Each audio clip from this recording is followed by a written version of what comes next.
दिल्ली की बात करें तो पिछले 27 सालों से भाजपा दिल्ली की सत्ता से कोसों दूर है। दिल्ली में भाजपा महज एक बार यानी साल 1993 में ही सत्ता पे काबिज हुई थी। इसके बाद 1998 में हुए चुनाव में उसके हाथों से सत्ता चली गई, तो फिर वापसी अब तक नहीं हुई।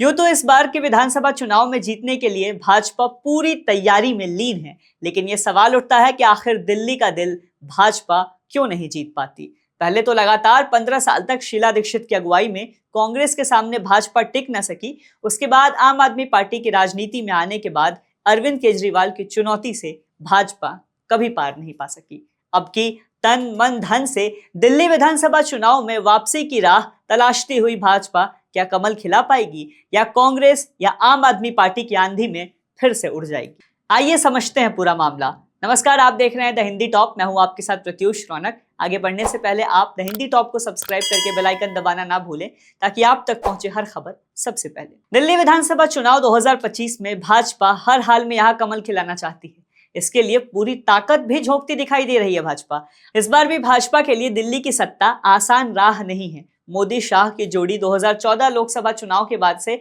भाजपा के लिए जीत हासिल करने की गारंटी बना रही थी। देश पे काबिज होने के बाद राज्यों में भी भाजपा अपनी जीत का परचम फहराती रही है। इसमें उत्तर से लेकर दक्षिण तक, फिर पश्चिम से लेकर पूर्वोत्तर राज्यों तक भाजपा का चुनावी रथ चलता रहा है। इसका श्रेय पार्टी नरेंद्र मोदी को और अमित शाह की जोड़ी को देती रही है। केंद्र सरकार के नाक के नीचे से दिल्ली में 2015 और 2020 में 2 बार चुनाव हुए। इन दोनों चुनावों में ही जोड़ी का असर केजरीवाल के सामने फीका पड़ गया। दिल्ली में अरविंद केजरीवाल और आम आदमी पार्टी की राजनीति कल के सूरज की तरह हो सकती है। हालांकि बीते कुछ सालों में आम आदमी पार्टी ने अपनी अलग पार्टी की छवि को धूमिल कर दिया है। इसके अलावा भाजपा के शीश महल वाले मुद्दे और शराब नीति मामले पे आम आदमी पार्टी को बहुत नुकसान सहना पड़ा है। बावजूद इसके बीते 12 सालों में आम आदमी पार्टी एक राष्ट्रीय पार्टी के रूप में उभरकर सामने आई। अगर गौर करें तो आजादी के बाद देश में असम गण परिषद को छोड़कर ऐसी कोई पार्टी नहीं है जो आंदोलन से निकल कर आई, लगातार चुनाव जीतती भी हो। वहीं भाजपा के कई नेता केजरीवाल को भविष्य में बड़ा खतरा भी मानते हैं। भले ही उनकी पार्टी केवल पंजाब और दिल्ली के सत्ता में है, वो राजनीतिक रूप से चतुर माने जाते हैं, जनता का मूड समझते हैं। सबसे बड़ी बात तो यह है कि भाजपा को उसी की भाषा में जवाब देने का हिम्मत रखती है ये पार्टी और अरविंद केजरीवाल भी। हालांकि सत्ता बरकरार रखने की कोशिश में लगी आम आदमी पार्टी चुनाव को इस साल कठिन मान रही है, लेकिन पार्टी के नेताओं का कहना है कि केजरीवाल को अपने वादों को पूरा करने की विश्वसनीयता और दिल्ली के पात्र महिलाओं के लिए 2100 रुपए मासिक मानदेय जैसे चुनावी घोषणाएं पार्टी की जीत को सुनिश्चित कर सकते हैं।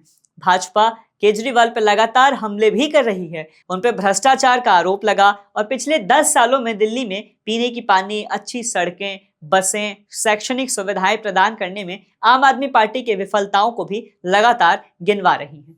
आम आदमी पार्टी के राजनीतिक प्रभुत्व का युग साल 2015 में 54.3% वोट के साथ जीते गए विशाल जनादेश के साथ शुरू हुआ। 2015 के विधानसभा चुनाव में आम आदमी पार्टी ने प्रचंड बहुमत हासिल किया। पार्टी ने दिल्ली की 70 विधानसभा सीटों में 67 पे जीत हासिल कर ली। भाजपा को केवल 3 सीटें मिली, जबकि कांग्रेस को एक भी नहीं, जिसका वोट फीसद 32.2 से खिसककर 9.7 पे आ गया। साल 2020 के चुनावों में कमोबेश ऐसा ही प्रदर्शन दोहराया गया, जिसमें भाजपा को 8 सीट और 39% वोट मिले। आम आदमी पार्टी को 53.6% वोट के साथ 62 सीटें मिली।